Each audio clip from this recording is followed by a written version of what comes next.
Are you drinking the hard stuff tonight? If only. You? Yes, I've got floating our boats cup. Well, that's enough to do it, isn't it? And I have got water. This is out the tap. Tap water.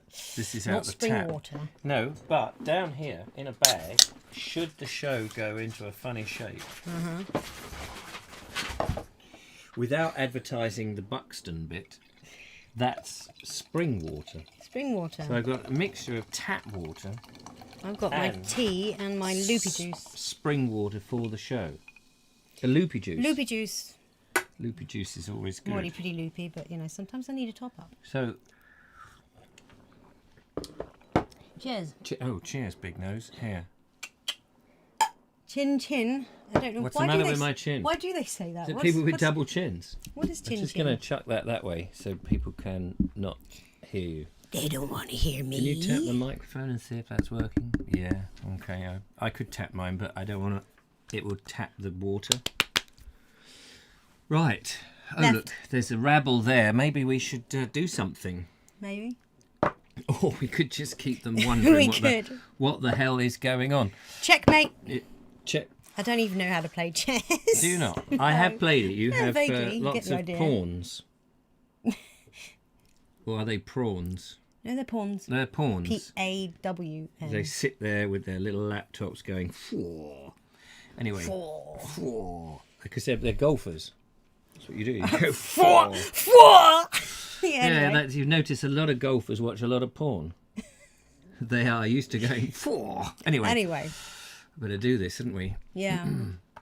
Ba-ding!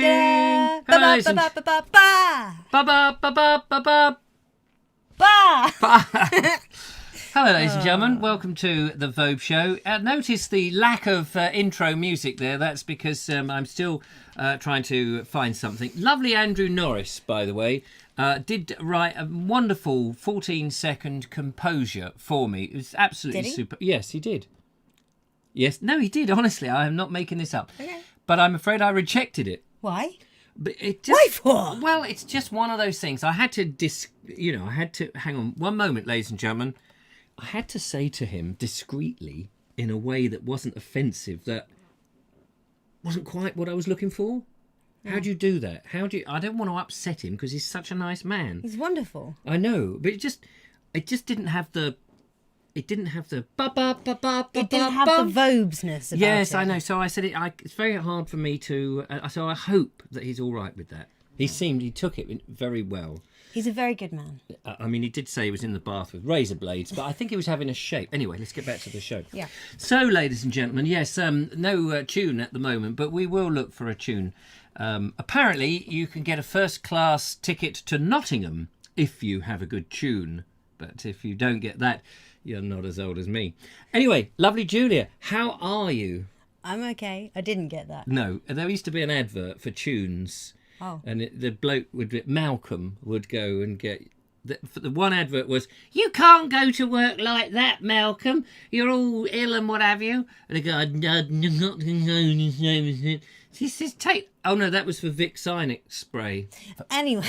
The tunes one was, "I'm a first class ticket to Nottingham," and they said Nottingham, and they gave him some tunes, and he sucked those, and then he says, "Nottingham, Nottingham," and he dances down the. Okay. Anyway. Well, I'm glad you told me all of that. Don't ask me to explain. I can't remember these things. Anyway, back onto the show. Yes, so hello, ladies and gentlemen. I wonder who is out there in the Vobosphere, lovely Julia. We've missed a few names there, but I'll start from the bottom whilst you scroll up. Hang on. There's a. Okay, I've discovered. Wait, no, look, watch this. Here we get a list of. Excellent. We have the lovely Andrew Norris, the lovely Andy Douglas. Well, Andrew Norris is watching. Yes. Is no, is he? Yes. I told you. I didn't think he would come. I thought he was going to be. No, he was on time this time. Oh, he's on time. Oh, marvellous. All right, carry on then. Audrey Forbes Hamilton, the lovely. Oh, the lovely brainwashed Chris. I don't think I've seen that name pop up before. I've seen it once before when he was being brainwashed. All right, another one, the lovely Darren Howell. The lovely Days of Yore, the lovely Dubai Dozen, the a lot of lovely lovely Ed Loud. Everyone's lovely. Oh, you know they're all this. lovely. The lovely Ernie the Milkman, the lovely Gagging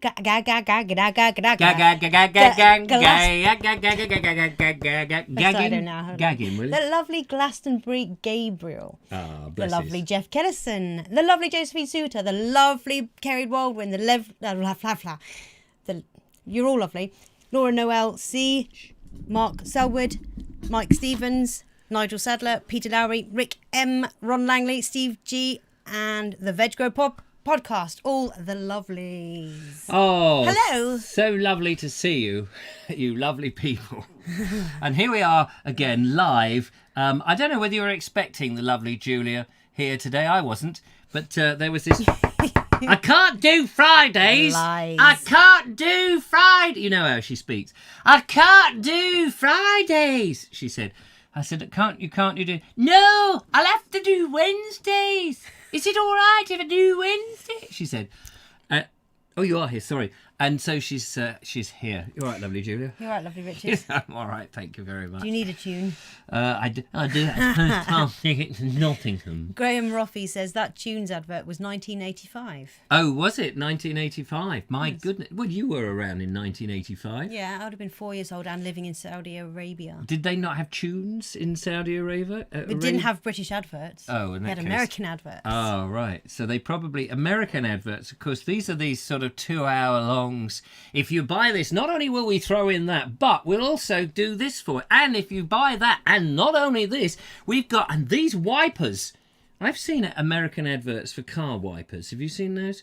No. When I used to have a television years ago on Sky...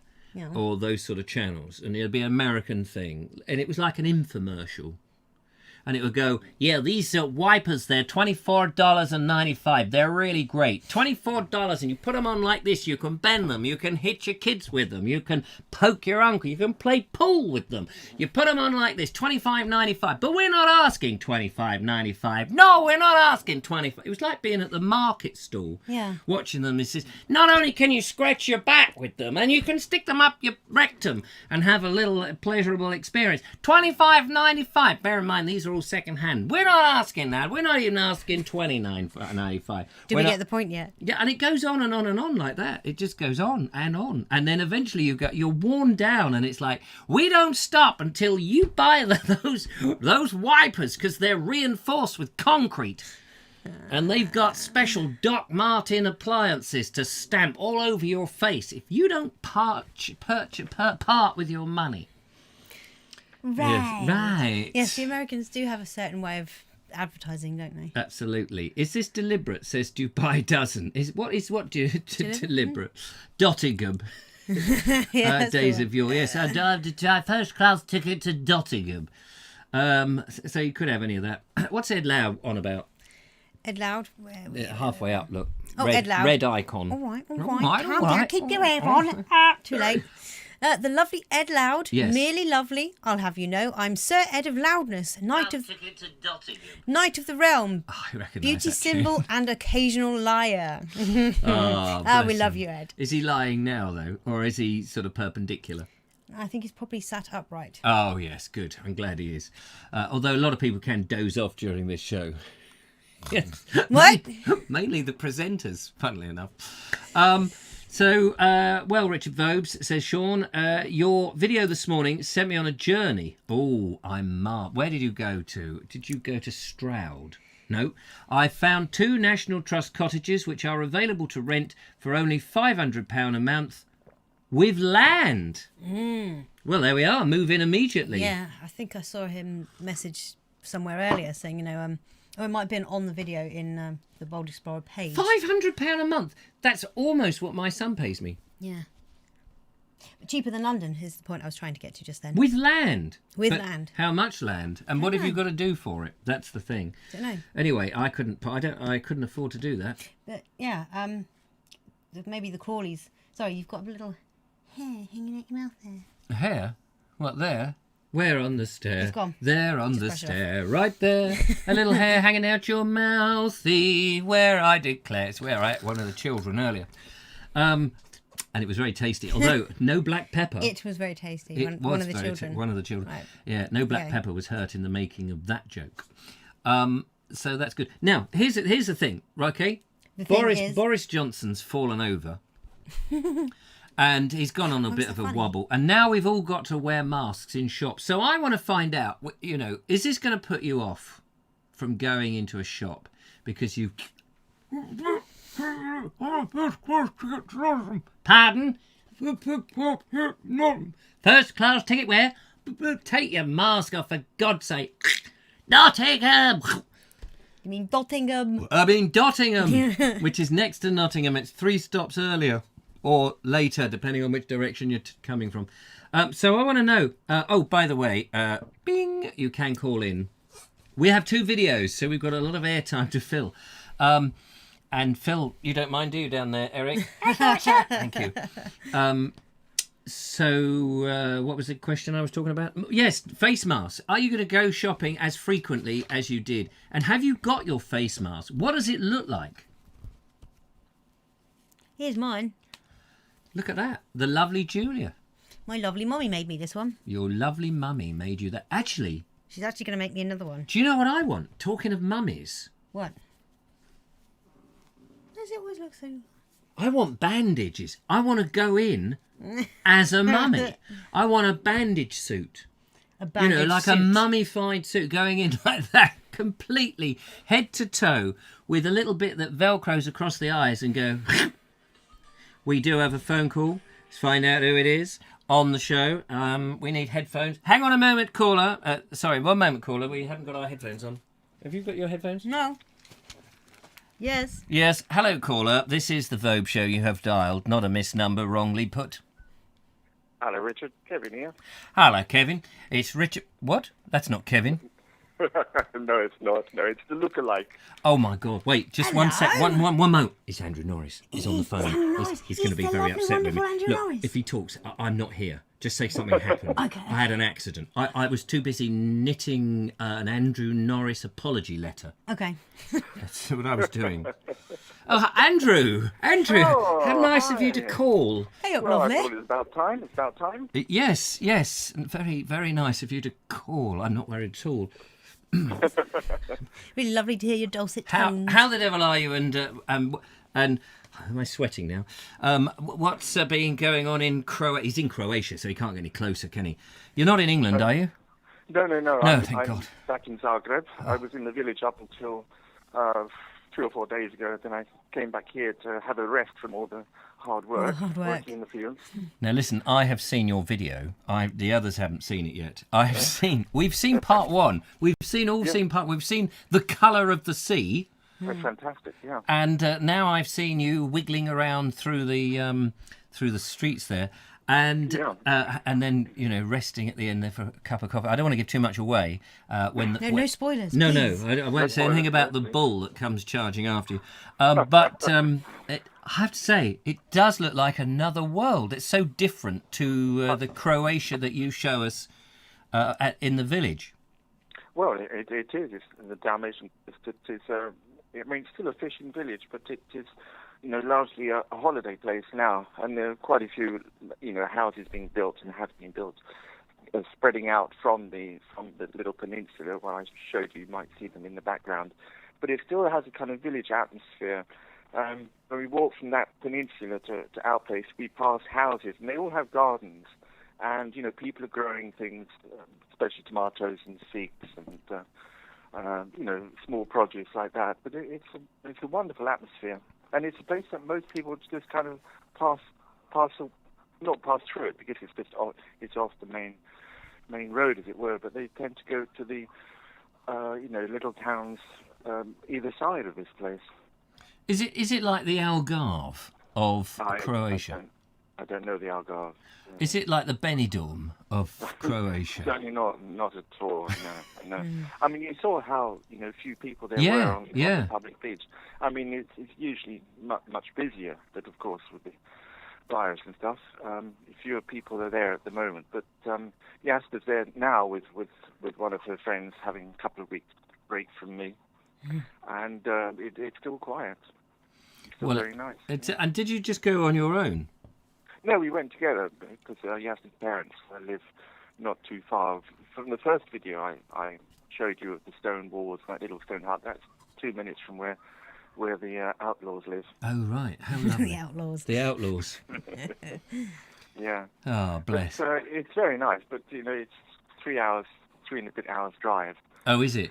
So we take our time because, I don't like driving particularly. I don't like travelling so much unless I'm coming to England. But don't know when that will be because I have no idea what the situation is like. Are you on one? Are you on one? Do you know if Croatia is one of those countries that you can come back to the UK without having to go into quarantine? To be honest, I haven't even looked at it because I'm just assuming it's going to be a hassle. Yeah. For the next few months, it's probably longer. I have no idea. But one thing that struck me, you're talking about wearing masks. The government here have been very vigilant, and I think because of that, the numbers have been fairly low. We did have an upsurge, starting a couple of weeks ago, but we had a period of no cases at all. And then they just decided, okay, everyone must wear a mask when you go into a shop.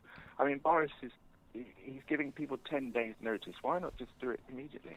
Well, if it was that important, I mean, that's the thing that's been people have often made. It's like we give people 10 days notice. So you could give them a couple of days notice because presumably if you approach a supermarket, as most people will be shopping for food in supermarkets, you would think that the supermarket will have somebody outside selling them for £1 a go, some little bit of paper that you can stick over. They sell packets of 5. Well, I know they sell packets of 5. We know all about that. We know that sort of thing. But you've got to get onto the right. 3. Oh, packets of 3. I beg your pardon. Yes. Yeah. Used to get them in a machine in the gents' loos. What was that? People walk around, and some people are wearing them. Other people just have them, under their chin because. You've got to protect your chin. You have got to protect your chin. Because when you're breathing with them and, your glasses team up or your sunglasses team up. And do that? Oh, yes. That's going to be awkward for me. When you go into the shop, people are not there's no sense of panic. People are just take it on, just adopt this new policy. And no objections at all. Well, everyone's becoming, I think we're all being trained, aren't we, just to be compliant on every whim. And they threatened with £100 fine, It's ridiculous. It is I mean, where will it stop? Because we're at the point where there's the lowest cases around. Oh, right, yeah. So, I mean, why weren't we told, okay, as soon as lockdown came to an end and the first lot of people could come out, why was it not then a mandatory thing? Isn't it just a panic now because they've realised that actually immunity to it doesn't last or something like that? Isn't that? To be honest, I don't really know, but to be honest, I think the numbers are exaggerated. I think hospitals are making a lot of money out of it because, every COVID case, they're getting money. And a lot of people who have died, their COVID has been put on a death certificate. Yes. Yeah, and the numbers are exaggerated. I mean, I've seen several reports in America, in Britain, where the numbers have been exaggerated. And I think that's very unfortunate.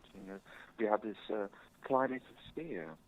It is a climate of fear, and I think this only compounds it because it doesn't make you feel that it's actually safe now to go into a shop. It makes you more fearful about going in because there's that weird message that, well, it was perfectly fine at the height of the pandemic to go into a shop.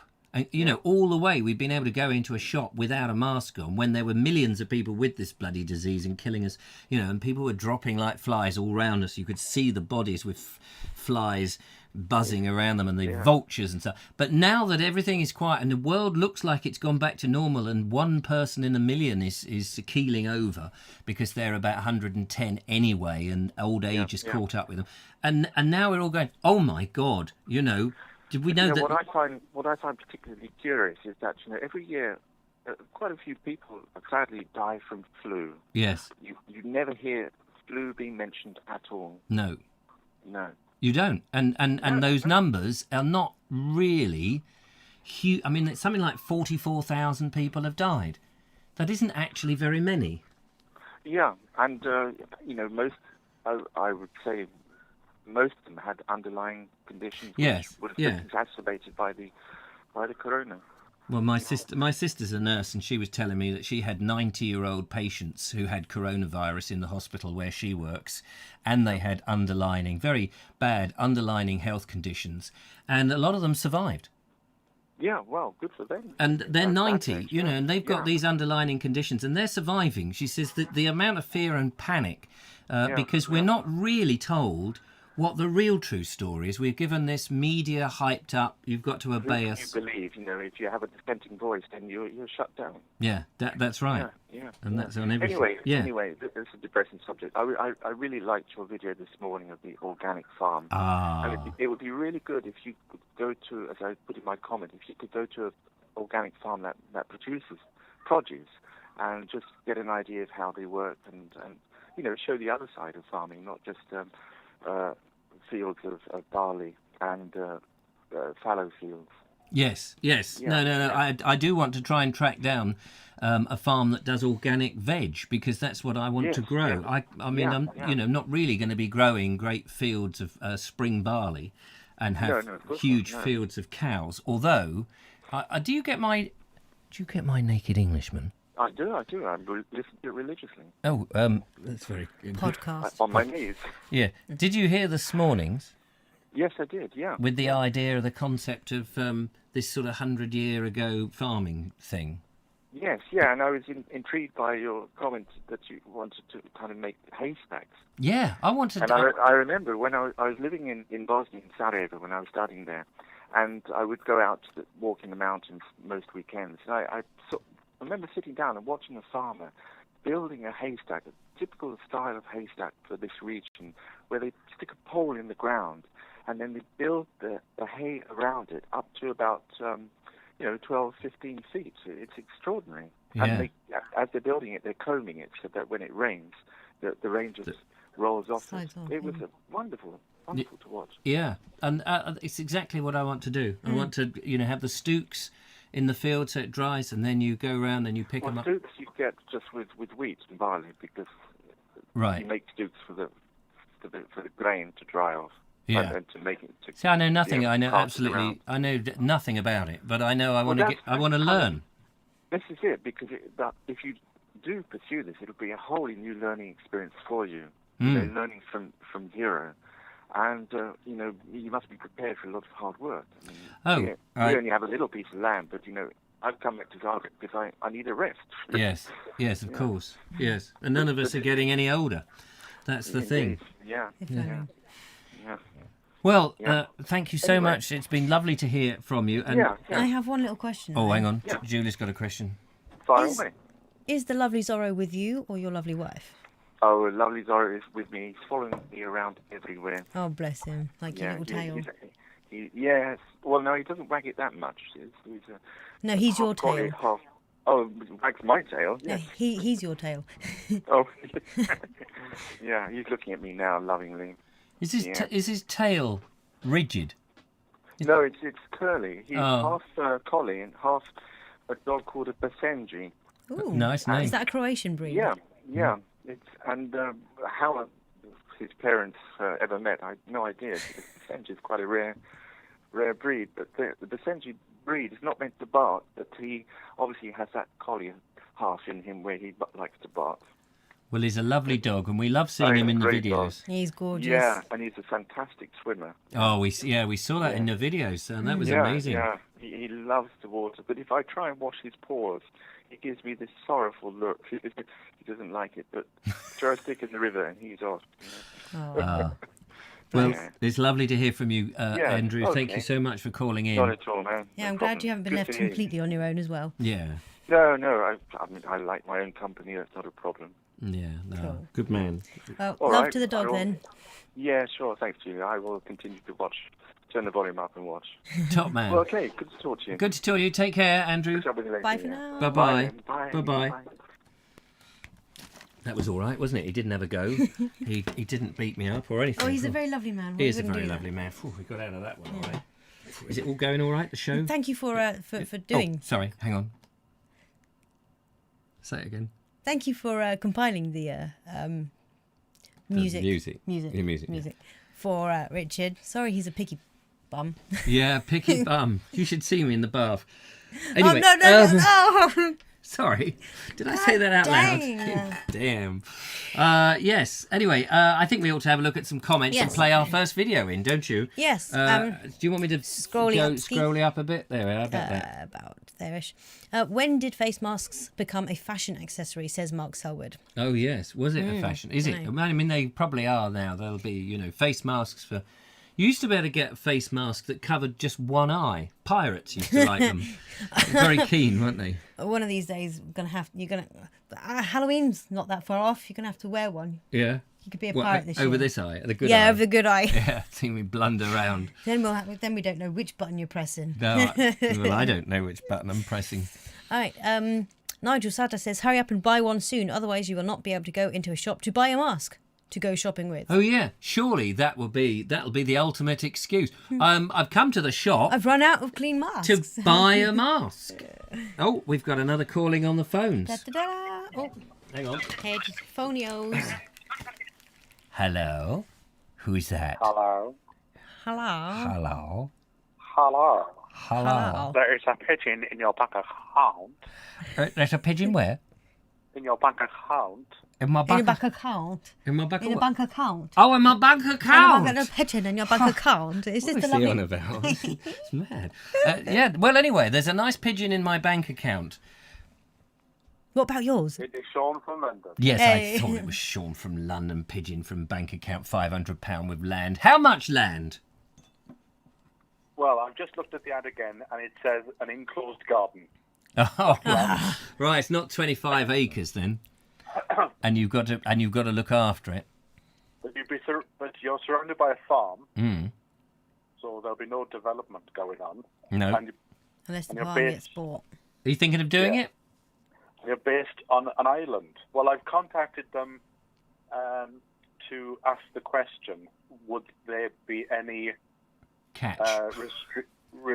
would there be any restrictions in running a YouTube channel from there? Because you don't know, with places like the National Trust, they might have some rules about that. Yes, that's true. Well, I suppose if you to say anything derogatory, did I say it right? Yeah. Derogatory about them, then they might have cause to chuck you out. What island? Brownsea Island? Isle of Wight? Isle of Man? Isle of Skye? Anglesey Island. Anglesey? Yeah. On the Isle of Anglesey. Right, well, we do have a viewer from Anglesey. Do we? Do you? Yeah. Just the one. No, there's two of them. And Well, maybe they're the neighbours. no, it's big. Anglesey is not as small as you may think. You've got to go across the Menai Straits over the bridge built by Thomas Telford to get up there. But it's probably quite nice. Don't know that anything will grow up there, of course, because you've got the cold north winds coming in and all that rain. But Exactly. But it has set me on a path of including the National Trust as somewhere to keep an eye on their properties for the next 6 months, because I was quite surprised when he said that he rented the farm from them. who did? Oh, yes, he's a tenant. He's a tenant. Yes, the landlord is that, and they're a tenant. I mean, I don't know what the minimum time scale is, but obviously they need to have, something like 10 years, haven't you? You've got to have a proper time scale, because if you got thrown off after a year and you've laid all the foundations work, it's hardly worth the effort. Anyway, Hardly there. And also, I've been told to check out the Duchy as well, because apparently they do a similar scheme. right. The Duchy of Cornwall, Prince Charles. Oh yeah, Prince Charles. Well, I'm sure in Cornwall there'll be some nice places. Yes. So you've sent me on a journey. Good. Well, that's encouraging. I'm very thrilled. At least somebody's been taken up by the mental. So whilst you're on the phone, organic farming. Anything you know anything about? No. Okay, well that was a waste of time. I mean, presumably most allotment keepers don't squirt pesticides, fungicides, herbicides, suicides onto their things that they grow. Not a lot of people do that these days. The only sort of part of the journey that people would use sprays is possibly in the beginning. Right, to get rid of the weeds.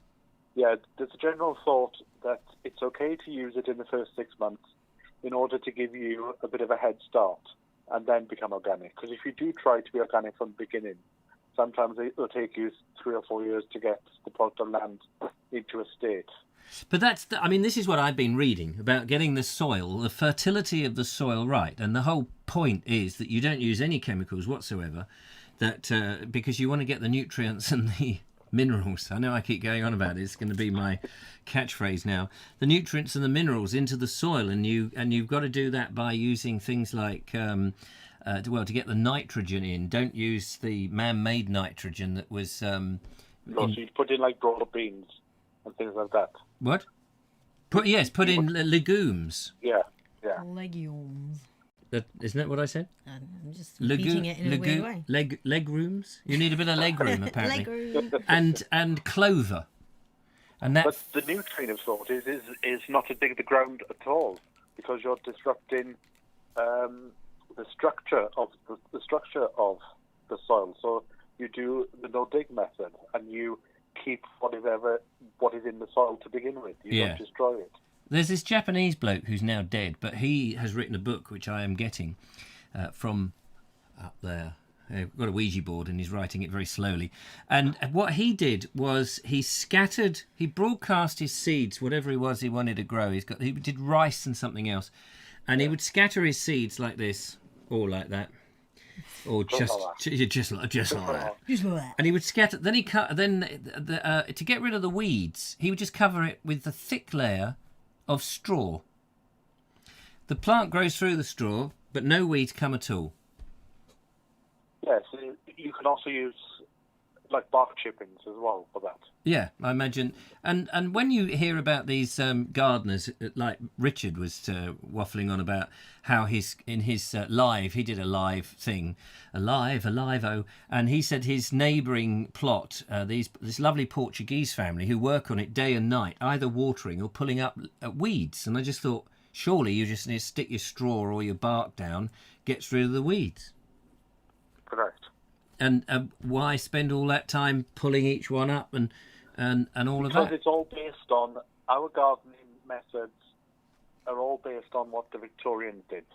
Right. And if you were a Victorian gardener, you had to justify your 12-hour day. Yes, but we don't have to do that now, though, do we? No. So a lot of the tasks that I did in the 80s and through the 90s stemmed from sort of 100 years ago. Right. But we've now learned a bit more since then. Yeah, but what they must have got their techniques from, the Victorians didn't just invent gardening, did they? I mean, people were growing stuff in the 18th and 17th century and the Tudor period and various things. So they must have had some success that went on down the chain that people learnt from. Yes, but in the Victorian period, that's when a lot of progress was made. When you sort of something will stay the same for quite a while, and then over like 50 years, it sort of jumps ahead, and that's what happened during the Victoria period. Yes. But a lot of progress was sort of made with the varieties and everything. Right. Okay. Well, I think What's the question? What was the question? To do with masks, you said. Yeah, well, we've done that one now. We've gone on to organic. Well, you're going to say something about masks? No, I've just because I have a problem with putting the masks on. Yeah. I've decided I'm just going to shop on the internet from now on. Yes. Well, I'm going to try and find alternatives than going around the supermarkets and things. I'm doing that anyway now because I don't trust their food. So I've got to try and source some farm shops. And of course, if you can find a decent pick your own, then you probably don't need to wear a mask because you're outside. Why don't you also, as well as a suggestion, try and talk to them and sort of. I know some of these farm shops, they pick the food and they put it out. Sort of like could the cats at night. Could you go and follow the farmer as he's harvesting the stuff? And then you could sort of see whether the flavour tastes a lot better. What's he talking about? I think he's lost it now. Follow the farmer. Does he think I am a seagull? That's what the seagulls do, isn't it? They follow the tractor around. I mean, I can't do that. That would be just like, oi, get off my land. I mean, these, Get out of my ass. No, but say something polite to him, and we'll move on quickly. We've got videos and stuff. You say something polite. He'll just respect. I've already upset too many people. Well, that's a really good idea. Yes, thank you so much, Sean. Yeah, I shall follow the farmer and just pull stuff out of the ground and taste it. And I'm so glad you called. So, that is the good way to doing it, though. You get to taste it straight away. Yeah, but I don't think they'll enjoy that, will they? That the farmer, they'll say, "Oh, get to your own," Yeah, but you'd have to phone them and ask them. I see. Yeah. No, but in order to get the minerals and the vitamins, it's all about how short a time period between harvesting and putting it into your mouth. Yeah, that's right. Well, it's all about. Well, that may be true, but it's all about what's in the soil as well. Yes. Yes. Oh, here's a question I did want to ask you. Here's an actual question I did want to ask you. Here, a serious question, because we ought to move on, because people would, say we're doing whatever we're doing. Here is a serious question. We went to a Pick Your Own, okay, and we got slated I got slated because I said I didn't overly enjoy it, but that doesn't matter. Bought some carrots. Yeah. Now, we went, when did we go? Monday. It's Wednesday today. Carrots in a bag, in a cupboard, out the way, bendy, soggy, after 2 days. I didn't think we were going on this one. Is that right for a carrot? How long should a carrot be firm? I'd say after about 7 days. Right. So 2 days it's tired. It's tired and. Did you pull the carrot yourself? No. It was It was in the farm shop. Yeah, so you don't know how long it had been. In the farm shop? No idea. I mean, it's one in, one out. That was the trouble at the farm shop. So it could have been the carrot could have gone the rounds. So the carrot could have been on the shelf for about 4 days. Yeah, exactly. So that's and same with the potatoes were green. They were covered in mud. Very clever. As they are. As they are when they come out of the ground. And normally, you clean them up and then you see the whiteness of them. But these were green. They came out and I cleaned them up and they were green. I thought, ooh. You should throw them away because green potatoes are poisonous. Yeah, I've been feeling pretty ill ever since I ate them all. You've got to peel away the greenness. Put a claim in and get some compensation, and then you have the money to buy your own bit of land. There we go. Thank you very much, Sean. I really appreciate that. Bye. Take care. Bye, thanks for calling. Oh, that was funny. Did you see that? All the comments just disappeared. That was weird. Thank you. Yes, there we are. We've done that. That's marvellous. Thank you, Sean. Well, there we go. That was very strong. We just had a moment of weirdness there. We're going to play a video and then we're going to come back to your comments if they're still there on the screen. Yes. So let's go into the video box. What's in the Vobesy box today? Well, we spoke to Andrew Norris and we did talk about the Andrew Norris blue eyes that he has. No, the blue sea that was there. So let's see if we can see more of the blue sea and that lovely idyllic, the Isle of Dalmatians, or the Dalmatian coast, or whatever. I was imagining it was going to be black and white with spots everywhere, but apparently it's nothing like it. Anyway, here he is, our Andrew Norris moment.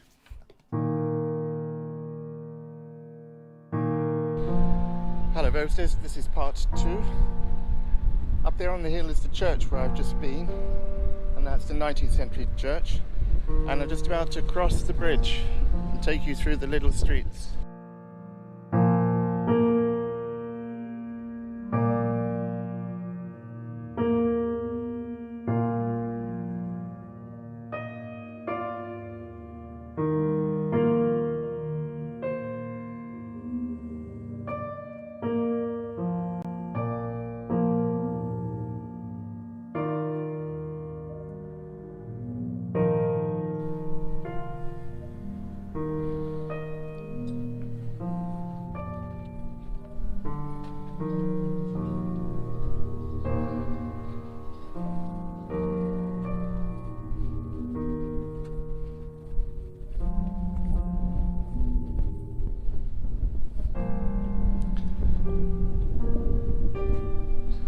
So this is the house I always come and see.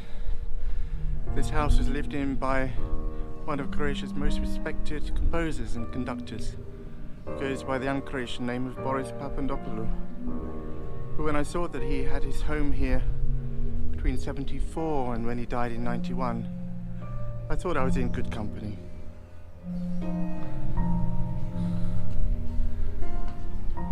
So there's a church up on the hill where I was earlier. But I think I'll go and have a coffee.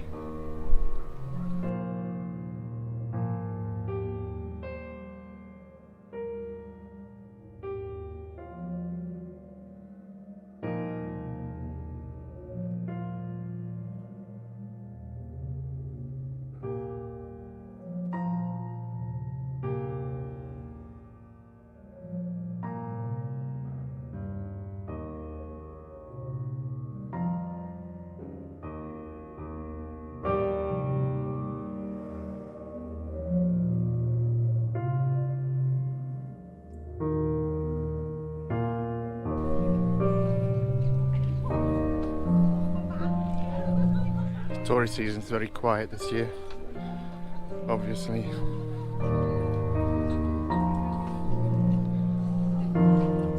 Or maybe here, they have a good terrace.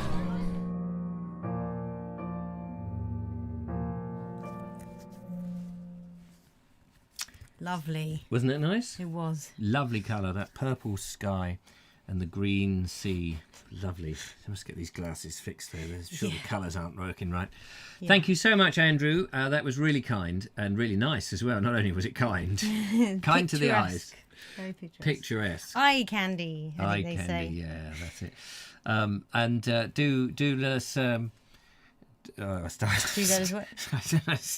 a sentence that I hadn't an ending for. You know when you start a sentence and you haven't actually got an ending for, and you start and you're saying things and you're going, where is this sentence? What was my thought when I opened my mouth?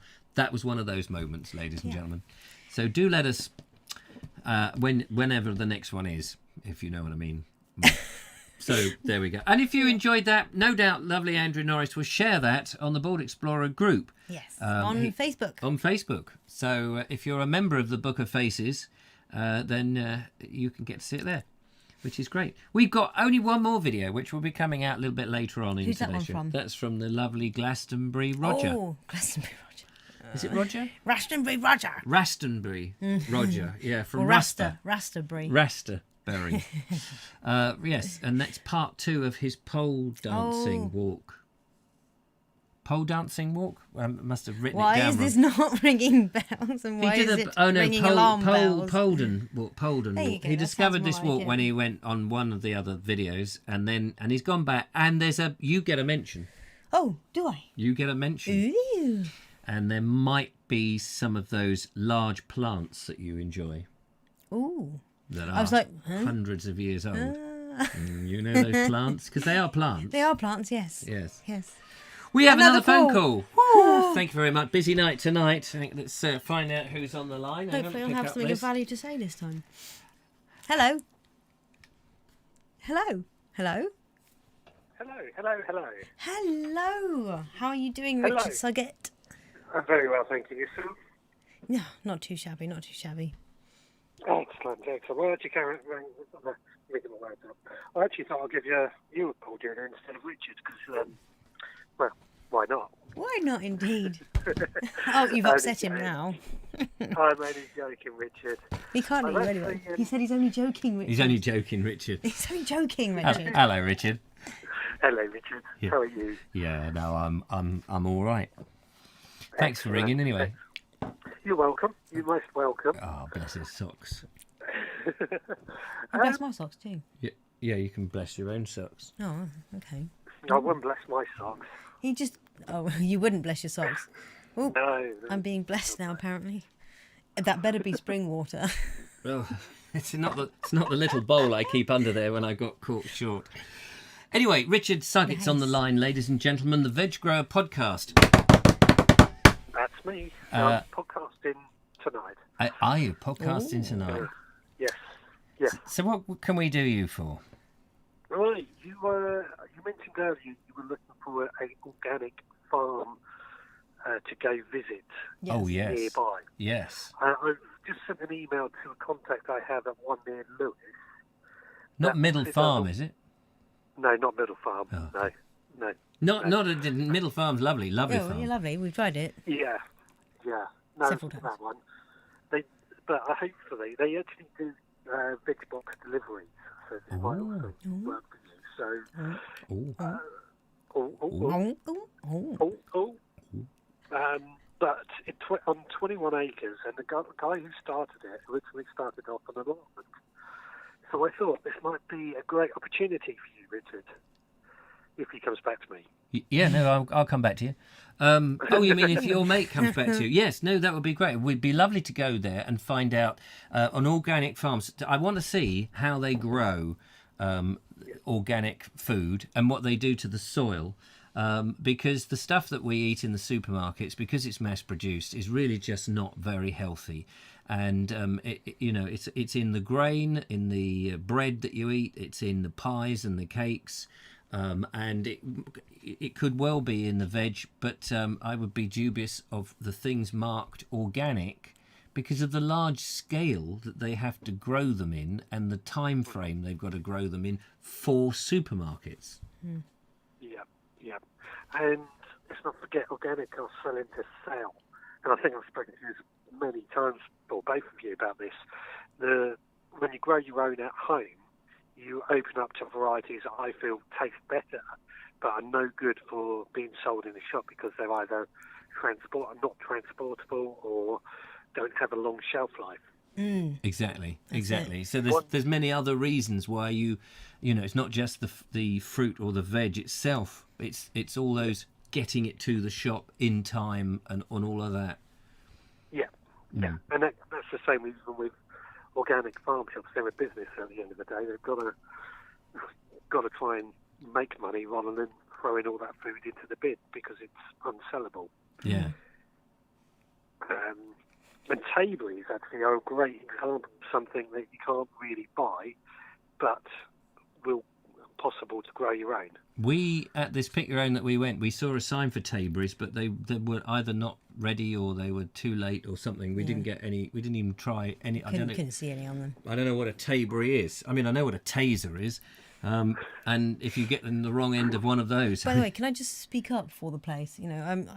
I'm led to understand that they've been working very hard through lockdown, blah, blah, blah. And, it was just a bad, not bad, it just wasn't a great experience we had on that time. Maybe they had an off day and what have you. Just wanted to speak up for them. Yeah. I mean, I'm sure everybody has bad days and good days. I mean, we have a lot of bad days on the Vobes show. So, some people would say this is entertainment, but they prefer it when everything's going wrong because it's more entertaining. Oh, absolutely. There we go, you see. So sometimes our bad days are our good days if you look at the reverse psychology of that and cycle backwards down a hill. Yeah. And Pogo stick around an open manhole cover. Yeah, definitely. In a green dress. With a blindfold on. And a beak. So they would be the conditions that I would go into a shop next. Anyway, back to the point in hand. Yeah, back to the point in hand. I read today... Oh, my goodness. You read something? Shush. Sorry. That, what? The type of tomatoes that you usually buy in superstores and things, that it's a particular breed that they're tougher, they're harder, so that they can survive the battering of being transported and everything. And also, I read that sweet corn is best picked while the water's boiling. As in, the water's boiling, you pick it, you put it in. Yeah, Wait, I think I spoke to Richard about this recently. I don't think, I'm not sure, but I'm pretty certain when I've seen sweet corn, they're not in the farmers' fields boiling in pans. So that you go and pick that one. Ow. I'm just saying that ideally, if you're growing your own, I mean, that's the ideal, to grow your own so that you can pick it and put it straight in the boiling water for your dinner. Oh, sorry. I thought you said it had to be boiling before you picked it. No. Yeah, I realised that's what you thought. Oh, you realise that? Yeah, you've got about an hour before the sugars turn to starch. That's it. Oh, yeah, that's longer than I read. I thought it was about 20 minutes or something ridiculous. But depends on the variety, of course, and how long it takes you to get those sticks to get a spark. It can take a while in the wilds. So that's interesting. So your farm is near Lewis, and if he comes back to you, that would be great, because I'd love to go over there and see if I can come along. And you'll have to come along and interview him as well for a podcast. Yes, well, that's my plan as well. Oh, I thought there was a surreptitious behind the scenes. Would you call it a subterranean move? Ulterior motive. An ulterior motive. Used to have an ulterior decorator, but he did something else. That's not nice talking about Kevin Hall on that. I know. I don't know where Kevin is. Is Kevin out there today? He doesn't come and he doesn't frequent the show anymore. He's got bored. I'm not surprised really. Has anybody here seen Kevin? Has anybody here seen Kevin? Kevin. Kevin. Hello there, Kevin here. I'm not answering anything. Yeah. So sorry. What were you going to say, Richard? Well, I'd kind of finished that conversation, but Goodbye. I was also going to add about face masks. Yes, face mask. Oh, yeah. Go on. Complete the circle tonight. Well, I mean, obviously, when I'm working, I may well have to wear face masks. But my problem I have with face masks is that in noisy places, I tend to lip read more because I can't hear what people are saying. Yeah. Likewise. And that's going to be a problem in supermarkets. I imagine if you are somebody who's deaf, you might be on the exempt list. But, well, the trouble is, if you're deaf, it doesn't matter if they can see you.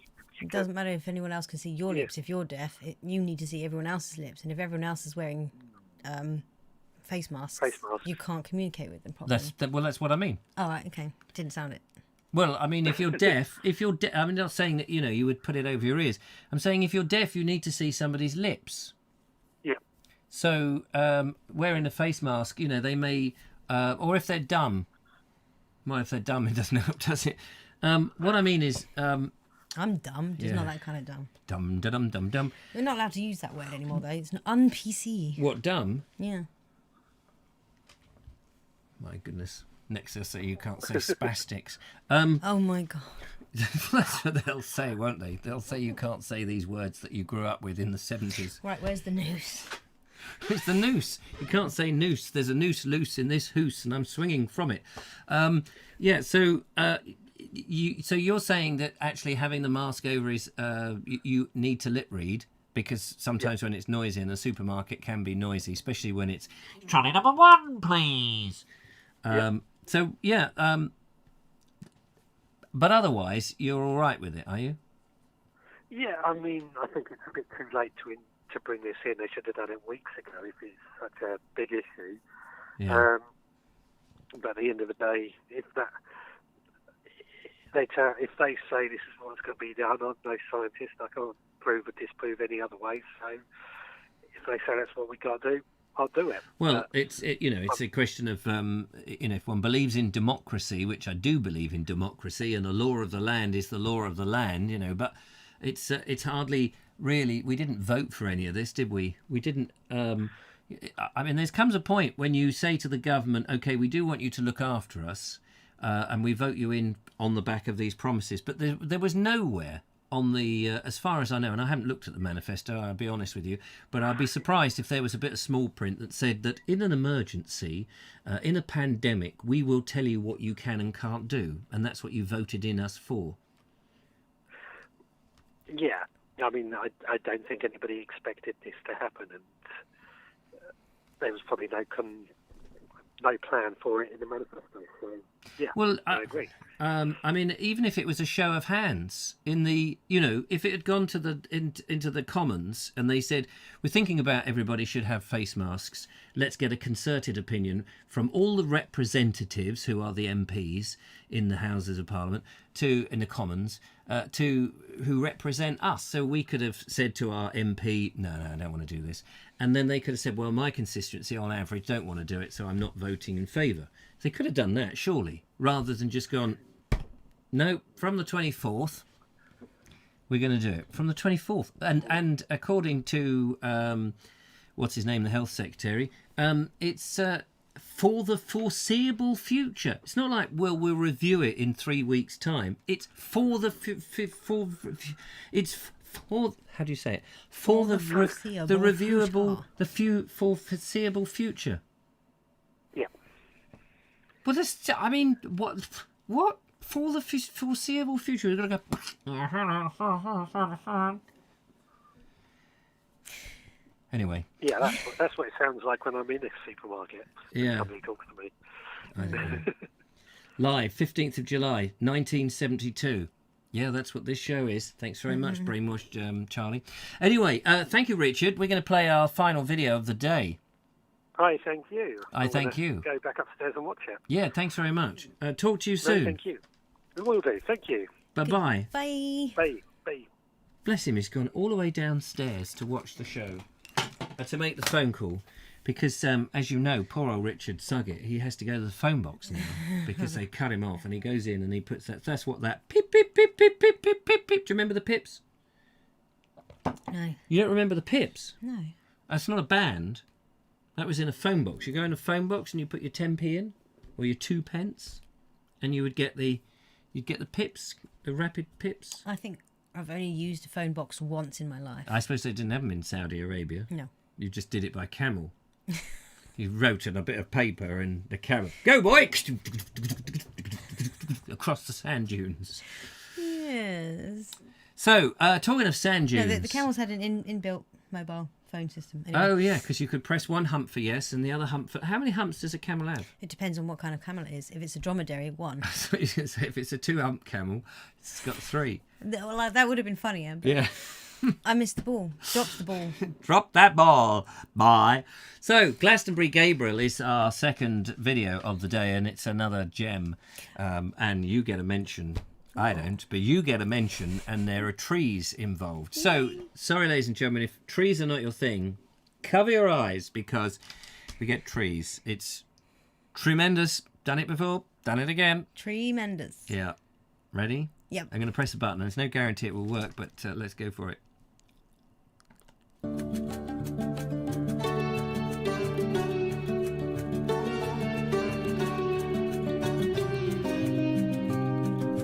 As we continued the walk, the views just were getting better and better. That's Compton Dundon Hill Fort there. So we took the opportunity on Stone Down over there to the right to sit down and have a spot of lunch with a nice view of the hill fort.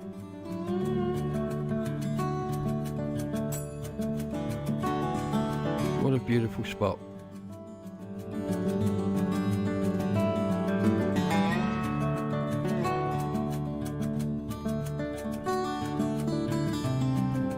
This bridge was put in so that you wouldn't have to walk on the road, making the path continuous from one end to the other. Great idea.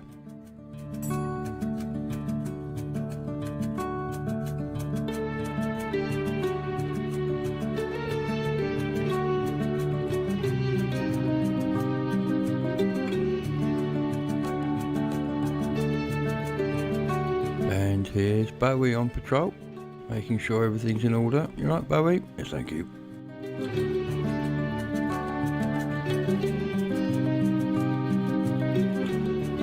This keeps giving and giving, this walk. The views are stunning. You can see into Dorset from up here, and Devon for that matter, and at points across the Severn to South Wales, so the views are really good.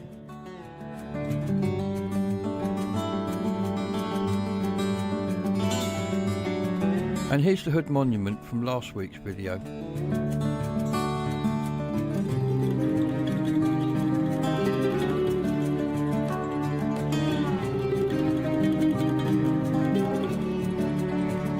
Back at the monument with Jamie.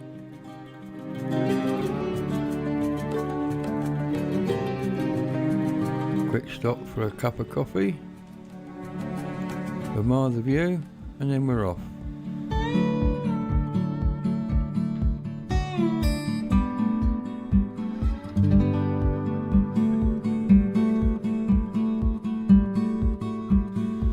View looking back along the ridge we've just walked along. I mean, it's idyllic countryside. Remnant of the South Downs in places, but more tree covered.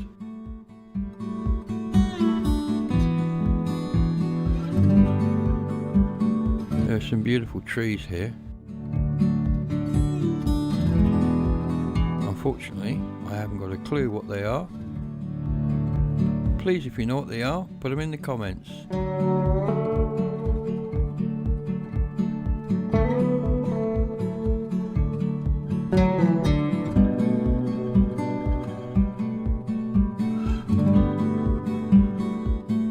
here are some gratuitous tree shots for my friend Julia.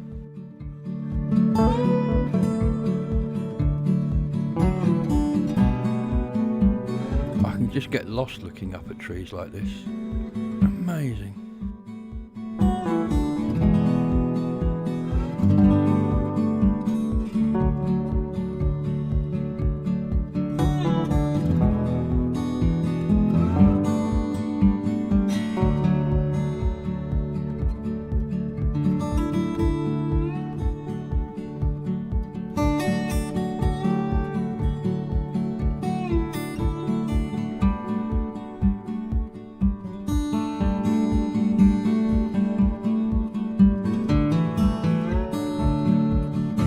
Sure, this one is a sleeping ent.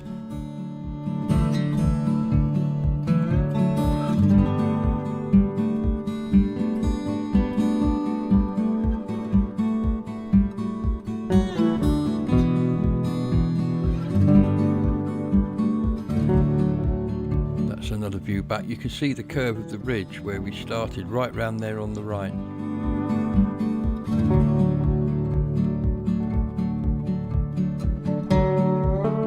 And at this point, Bowie decided he fancied being carried.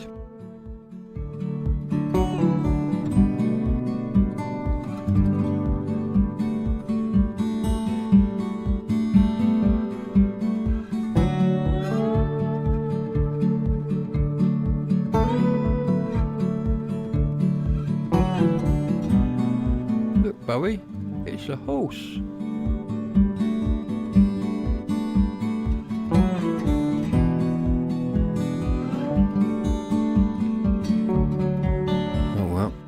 Enough of that.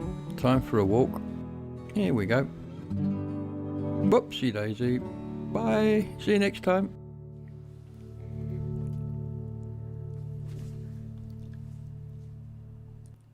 Bye. See you next time. Isn't that lovely? The relaxing, dulcet tones of Glastonbury Gabriel. He just makes it seem so effortless. Yeah, he's got really good intonation there. Very, very good. I'm very jealous. And I don't know whether you took your special magic new Lazy Man's gimbal thing with you, Glastonbury. But yeah, now Julia was identifying the trees. Trying to. It's quite hard actually to do it on video. Yeah, because you can't see all the detail. But But yeah, no, we noticed ash, oak, and beech and hawthorn. Yeah. I've no idea what a sleeping ent is, but Julia put me straight. It's a Tolkien character. Well, it's a Tolkien set of characters, the ents. It was actually an oak, not an ent. It was. I loved all those tree shots. Yeah. I could almost feel my cheek against the bark. And she's talking about the dog there. Oh, speaking of, all three of them are lovely little dogs, but I have to admit I'm particularly enamoured with Bowie. Little Bowie's gorgeous. He's like a little wolf, just with his massive little eyes. Is he David? What? Is he David? Well, I'm guessing that's what who he's named after. I should imagine. Not an archer. Well, I'm just wondering, an archer could be a Bowie because he's fair one, his, but probably Bowie. So there we go. Marvellous. Musician. Yeah, thanks for that, Gabriel. That was lovely. Thank you very much. That's absolutely marvellous. And we've got a bonus horse in it as well. Oh yes, a bonus horse. And it's nice to see a man carrying a dog. By the way, what breed is Bowie? I'm guessing he's at least part Chihuahua. Chihuahua. I don't know what this is all about. Tell us what breed. Chihuahua Bowie. Chihuahua Bowie. Wowie Bowie. That's really cool. There was another comment. Oh yes, we are trying to get ourselves together over to Glastonbury to make some videos. Need to get back to Glastonbury. And but also we had a conversation actually with somebody, but now it's probably him ringing in. Hang on a minute. By the way, sorry we haven't been able to get to a lot of the comments. Yeah, There's been some great comments out there. Great comments. The one that said "Get Richard off." That was a great one. Anyway, hello caller. Oh, hello, Julia. It's Fran. Hi, Fran. It's Fran. It's Fran. Richard, it's Fran. No, it's Fran. Look, I've got floating our and boat. Richard, And Richard. I've got their cup there, look, floating I our don't. boat. I've got a cup, look, just a We bit. did see that. Oh, did you? There I've we got to are. make do Plastic with mug my. you're using, yes. I've got to make do with my unicorn mug, I'm afraid. Oh, well, that's all right. It looks like a canal boat. Oh, we'll see if we can put that right, Julia, for you. Don't worry. Awesome. I just wanted to add a little bit to your shopping and your food. What shall I say? Your hunt for decent food. Yes, yes. I don't know if anybody has mentioned before, because, you know, we might have missed a few bits and pieces of your shows, but if anybody has talked to you about country markets, not farmers markets, but the country markets. Well, it was funny because about 10 years ago there was a great spate of country markets. They were everywhere, weren't there? There was a time when they seemed, and then they sort of went underground, or they're not as prominent. But that may be just in the Sussex area. Tucked away. Right. No, I think it is that you've actually got quite a few. I've had a look, and there's one at Lewis, there's one down in Shoreham. Apparently there's one in Worthing as well.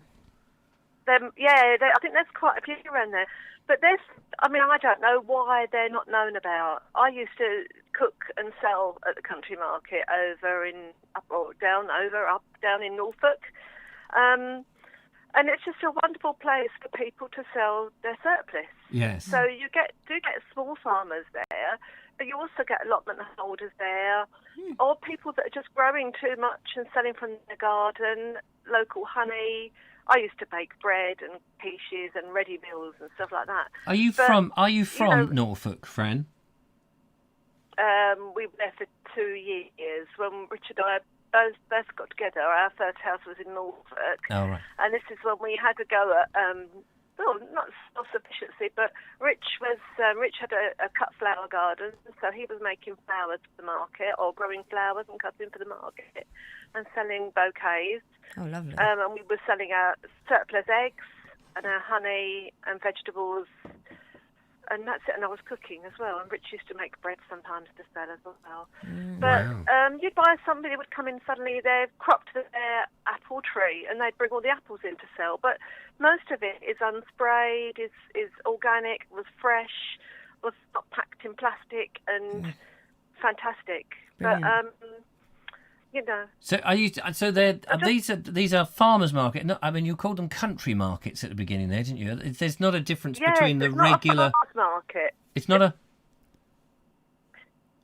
Hello. Yeah, I'm here. Oh, sorry. I heard suddenly a ping on the phone. So they're not your normal regular market. These are special markets. They were originally set up by the Women's Institute, I think, during the war. Oh, right. For people to grow and sell their surplus stuff. Yeah. And it's continued, and it's really archaic, because in order to sell at them, you have to join and become a member of the Country Markets Association, and that costs 5 pence, I think, and that's for life. Good heavens. So expensive these days. And that still stands. Does it? 5p? So I'm a lifelong member now. Yes. So you could rock up then in your boat. You could rock up if you had, if you'd gone a bit foraging and you'd grown some stuff on the deck there, and effectively you could rock up and flog some bits and bobs. Yep. Bunches of nettles. Yeah. Which I understand they sell in London markets. But yeah. It's just very expensive. Real genuine country. These are all away from Norfolk, see? And they're lovely, these stingers. And you be careful there, madam, because they will hurt your hands. They're genuine article, they Exactly. are. You've got to think of the pain of picking before you fix the price, haven't you? Yes, that's true, yes. Yes, look at my hands. They're all worn to shreds and they're bumpily from all the stings. So that'll be 20 quid. Speaking of nettles and foraging. Exactly.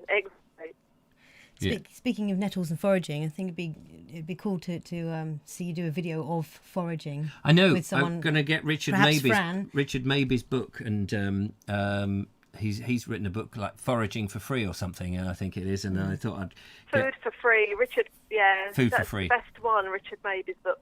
Yeah, so it's been recommended to me, so it's on my list of purchases. Fantastic. So yeah, I think that would be great, because I did a video and I picked a little bit of clover and I gobbled it from the floor, and then somebody said, "You do know that foxes and all these other things, they do wee on the floor level." It's like, oh yeah. It was nice. I didn't wash it. Yeah, you should be a little bit higher up, but Yeah. it's still probably better than the chemical fertilisers that have been on. Well, exactly. I am on that road. I am on that road, Fran. I know. I know. She says, I I know. notice. I know. You've rammed it down our throats. I do ram these things down people's throats because you know what it's like when you're the other side of the camera. You never know whether people are listening or hearing what you're doing, and you just, By the way, I'm making another video, I think we had any choice but to hear you. Yes, I know. Sorry about that. So, where are you still on the Llangollen? We are still on the Llangollen. Yes, Llangollen, I'm yes. getting there. And have you gone across the bridge? Ponticus Halter. No. Oh, well done, Julia. That was you. perfect. I can't pronounce I've been Llangollen. I'm practicing. No, we're not there. We go very, very slowly. So we're only on the beginning of the Llangollen Canal at the moment. so jealous. But we will get over the aqueduct soon. I love that canal. You've never done it before? Did you say Richard's done it when he was 2 or something? Did you go over the aqueduct? Yes, 10. Oh, Yes, when he was 10. he Yeah, went I was over there, watching yeah. because your latest one hasn't come out yet, but I was watching the other one and you said that Richard had gone over there when he was 10. And I thought, well, if you're going to jump, if you're going to go off somewhere, that's a good bridge to get off. It's 200 foot. No. It's 200 Why foot. do you have to just bring that in? Think about it. Goodness. I don't, I guess you'll be Hang on a coming. minute. You'll be coming from the. Give me that frying pan. You'll be coming from the east side, won't you? So just don't look over the right hand of the boat. What's that? The starboard, is it? It's the left. It's the left if you're going into Longham. Because I think Oh no, we're was losing. doing drone footage of it, so he actually said that I've got to go backwards and forwards. Yeah. That's going to be amazing. I can't wait to see that is- footage. Well, the thing is, if you get into any trouble, just grab the drone and it can fly you like international rescue. Bum, ba, ba, Go, bum. Gadget. Thunderbirds. Yes, yeah. exactly. Thunderbirds are go. That would be great to have a drone, wouldn't it? That is shaped like a Thunderbird. We've got one at home. Oh, have you? Yeah.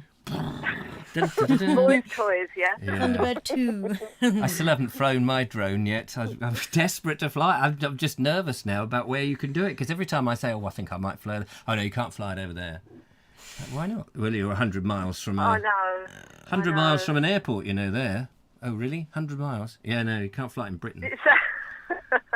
It's outrageous. Well, we're looking forward to seeing you next weekend. Can't wait. Yes.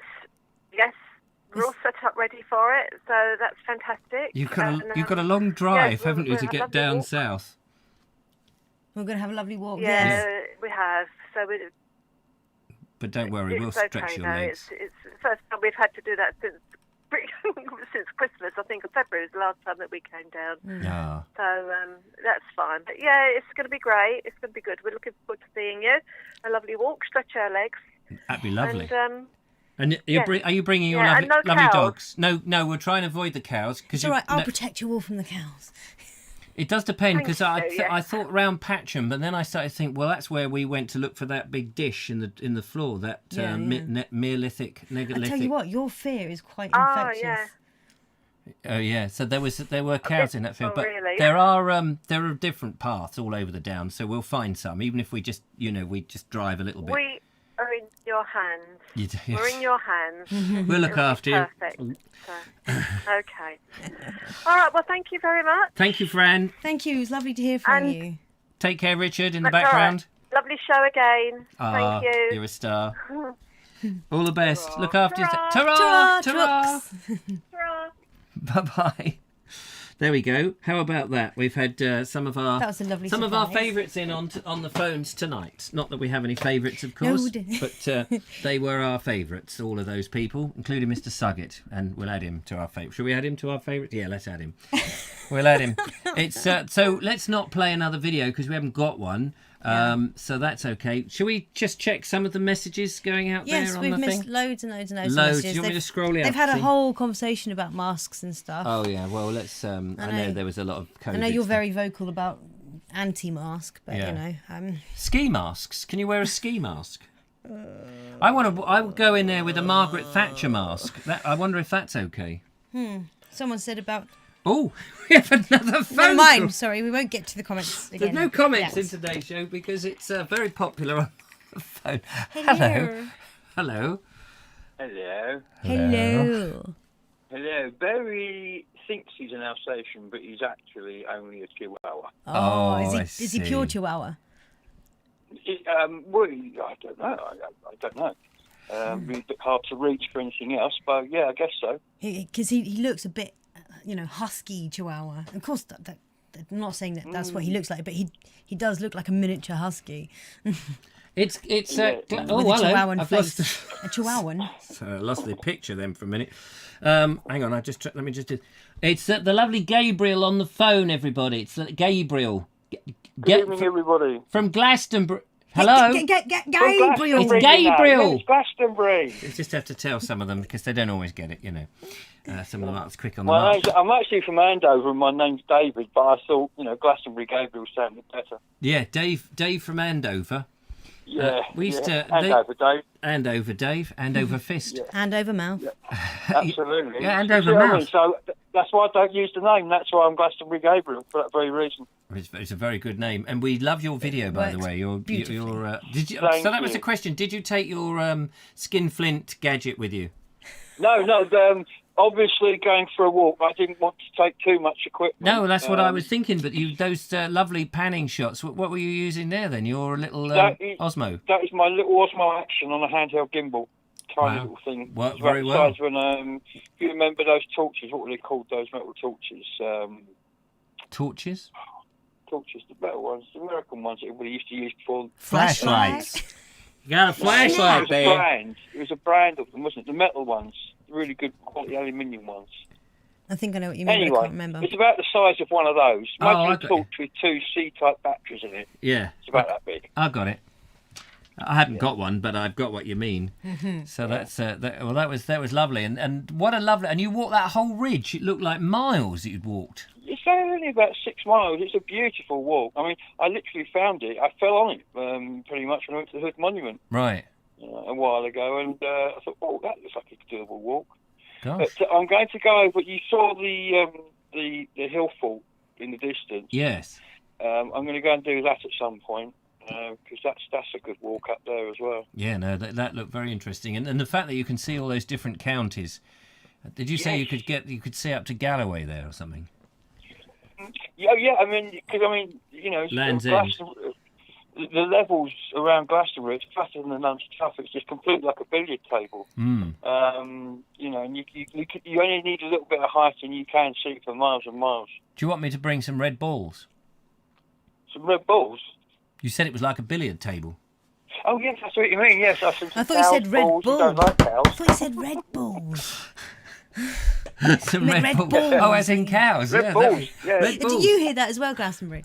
You see, Yeah, if I it's did, yeah, I like did. that would be an interesting thing. I wonder if anyone would get that if you went and it was you had a very flat, it's like as flat as a billiard table, and then later on you had these red balls, and somebody was going in with a big long stick trying to put them into big pockets on the edge. Flat earthers would like that. That would be perfect for flat earthers, wouldn't it? That's how It flat would be, earthers yes. work. Because they would, they would assume, especially if they're sportsmen, they play snooker or something, they must assume that there would be giant net pockets at the side that you could actually fall off the earth. But if you're in the How did we corner, come to this? I don't You know. would go into a pocket. Yeah, you would fall into a pocket, and it would be apocalyptic. But that would start a new debate, you see, because then there would be half of the flat earthers that believe you fell in the pocket and that was it. You were stuck in the pocket. Yeah. Whereas the other half would think there's actually a mechanism and you trundle it along and you end up coming out the spot the other end of the table and then get picked up and used again. It's like rebirth. Like a rebirthing It would thing. be Yeah, like a rebirth. And the thing is, you come back in a white egg. You do. You do. trundle down Absolutely. this thing like a white egg, and you don't hatch this time. No. And some other bastard is there with a big long pole poking you and rolling you towards the Red Bulls. Absolutely. And then they're going to fall off the end of the earth. Exactly. Oh, the not gonna earth is work just well, a is it? green baize table. It's going to end in tears, which is why next time somebody comes to a flat earth, you've got to tell them because it's a self-fulfilling prophecy if they go along that route. Exactly. And I think we're probably more likely to cure them. By Yes, I giving think them so. that conversation, they'll be going, no, actually, do you know what? The Earth is round. Yeah, it's spherical. Robert Baxter says maybe that's what black holes are, giant pool table pockets. Yes. The one... You are, see? I think he's right. They're the ones that the pocket, the string has fallen off. Yes. So And you just fall through. you just fall through into this black hole, and you never quite know what's happened to you. Ricky D says the Flat Earth Society once had a meeting at the Globe pub in Brighton. Ah, there you go. That is beautiful. The secret is out secretly.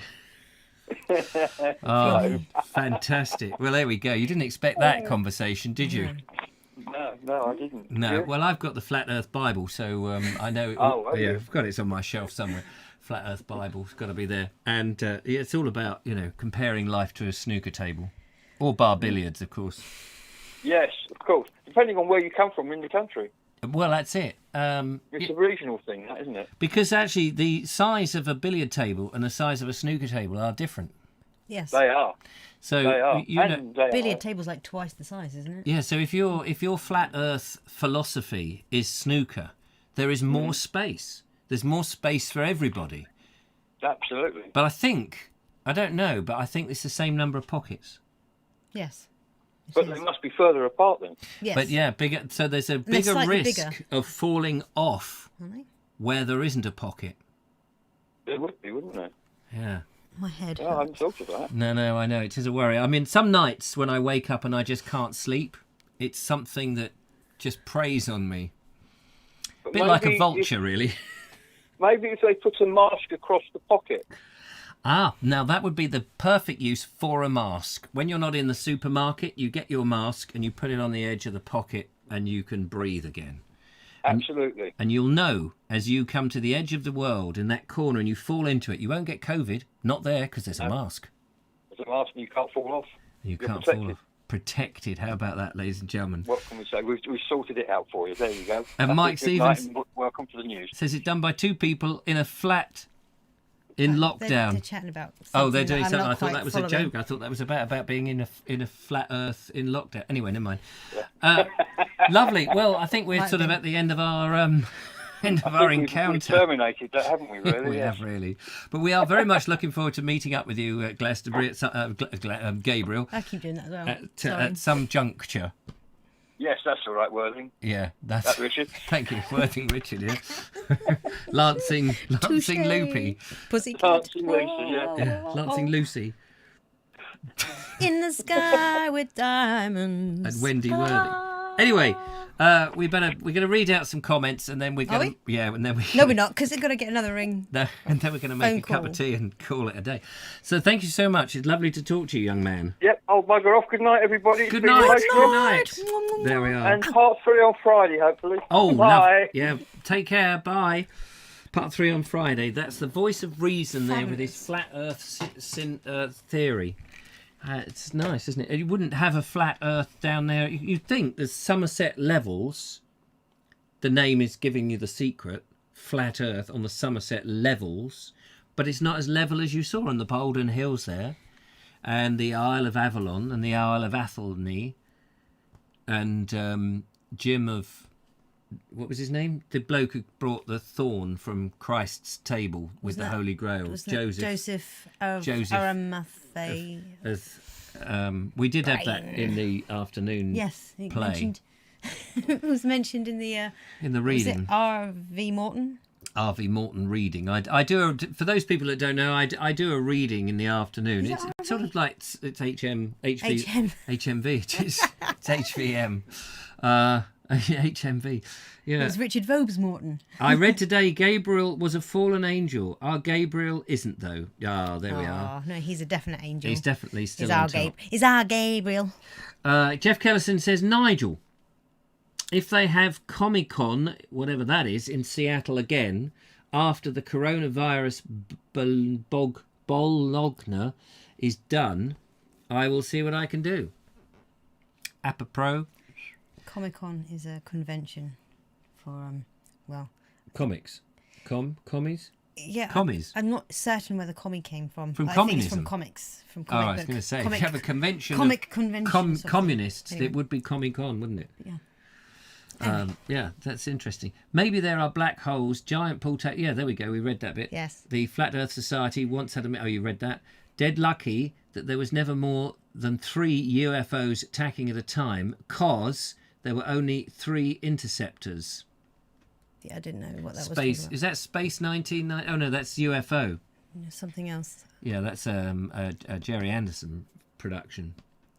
But whatever it was, Nigel Sadler's got all the later editions of the original craft, plus the various redesigns. He's got all the later editions. Yeah. Not the earlier editions. No. Oh, the earlier editions probably are the more expensive ones. Probably. And I had a metal one. I had an Interceptor, a metal one with a big So plastic... you know what they're talking about? Well, I know Jerry Anderson stuff. Oh, right. But I like it, but I'm not a geek about it. I mean, I don't have T-shirts and sweatshirts and badges and things.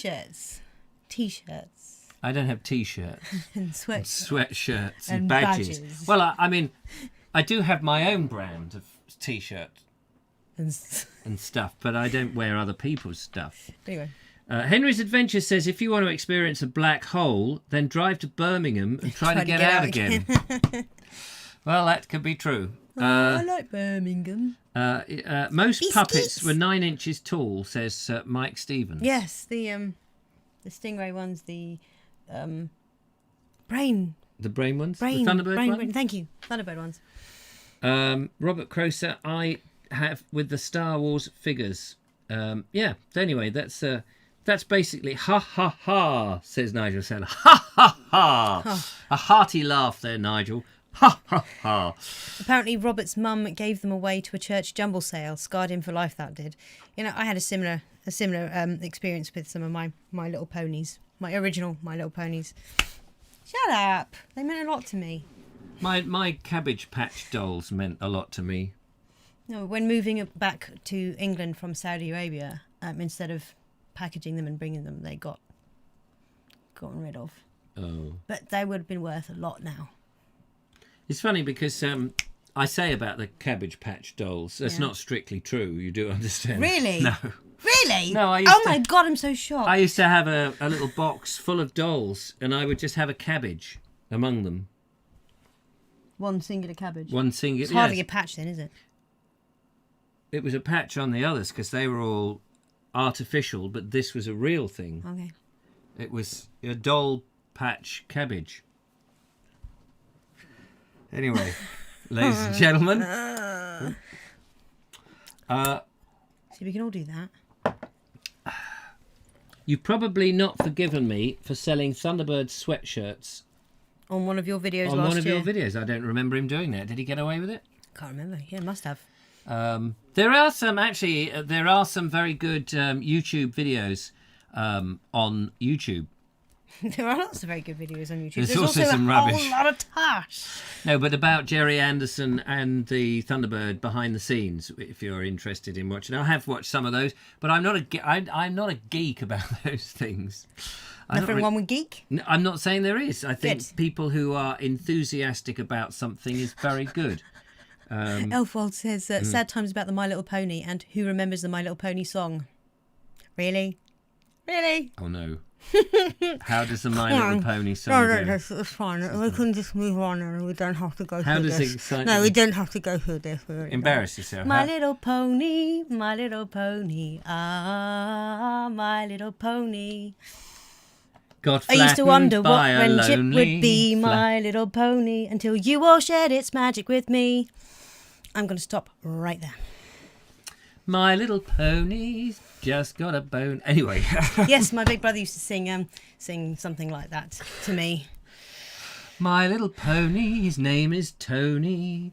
If only he would call me on a Saturday.